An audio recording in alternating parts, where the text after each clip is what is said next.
The image is burned into my mind. Christmas 1987, I was 12 years old. I have no idea to this day what my grandmother was thinking. It was the worst gift I had ever received. But I'd give a lot to be that boy again, sitting there with all my family around. Now at 48, gain a perspective on change you certainly don't have at 12. At 12, the world feels static and fixed. It's as if this is how it is and ever will be. I wonder how it felt for Mary. Chances are she was likely a young teenager by our standards. By the time the Magi came, Jesus was a toddler. Did it feel to her like things would just go on like this forever? She didn't have the perspective of years. And then come these strange visitors from a strange land to this humble home of a carpenter among an oppressed people. But time teaches us differently. Mary discovered what I now know at 48. Things change all too quickly. Grandma and Grandpa are gone now, and I'd give so much to be in that living room again, opening that horrible gift. To just be there, and the family gathered around the furnace, with the furnace in the old Indiana farmhouse thumping so loud it made you jump half out of your skin when it kicked on.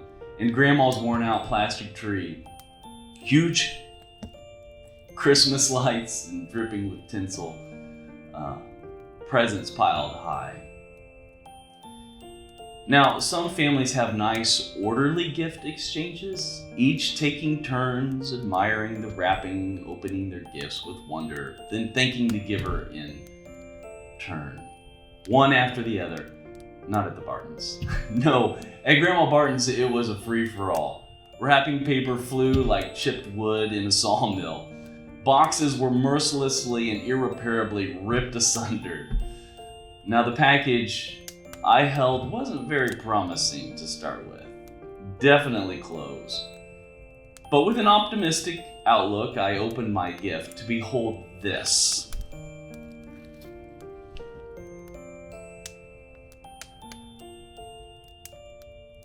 Now, some of you know what this is. 12-year-old Robbie did not. I thought it was a defective t-shirt. I'll be honest, if it weren't for that Christmas back in '87, I still wouldn't know what this is. I looked around me at all the gifts and the small hunting vest my nephew or my cousin got, sisters with necklaces, my dad testing the weight of his new pocket knife. Now, to my credit, I simply set the gift down, deciding to simply move on. I did eye my cousin Danny's small gaming vest jealously, but I resolved to just let it go. Then my mom asked from across the room, "So honey, what did Grandma get you?" All eyes on me. I tried to express gratefulness. Mom and Dad exchanged quick glances as I showed them. Mom recovered first. "Oh, that's a dickie, honey. Now when you need to wear a turtleneck under something, you won't be so hot." Now, I had never in my life worn a turtleneck, and I certainly had no plans to either. And the name of the gift did not help my spirits one bit. No 12-year-old wants any item named a dickie. So when the Magi came, did Mary even know what the frankincense was? Or the myrrh? Not common things, and certainly not common gifts for a child. Ceremonial incense and embalming spices. These Magi had studied Numbers 24:17, which describes the Messiah as a star coming out of Jacob. How they found her was a miracle, almost as miraculous as a 12-year-old boy not complaining about getting a dickie for Christmas.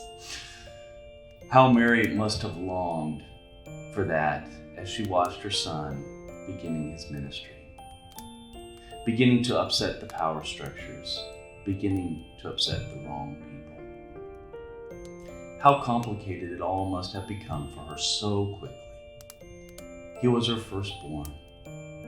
He took over Joseph's work, and perhaps it seemed to Mary this was how it would be, frozen in time, static. The way it was, but so much changed so quickly. Again, at 48, I'd give anything to be that disappointed 12-year-old again for just a day, just a Christmas morning. The glimmer of sunlight and the tinsel and warm air from the furnace vent after being startled to life. Enjoy the moment you are in. We know things change, but we also know, as those magi brought those gifts, God was preparing and providing for Mary for her future. Now, it would be a great illustration if I could share with you that later I found myself in a moment when that Dickie came in handy. A time when it saved the day, but honestly, I'm not sure I ever saw it again after Christmas morning. I have a vague memory of maybe my sister using it, but I really don't know. I do know this. When we focus on the now, we find ourselves prepared for the future. When we practice being present, we set the stage for God to work not only in our now, but our future. Enjoy the season you are in and trust that God is at work, even if maybe you don't see or understand it right this moment.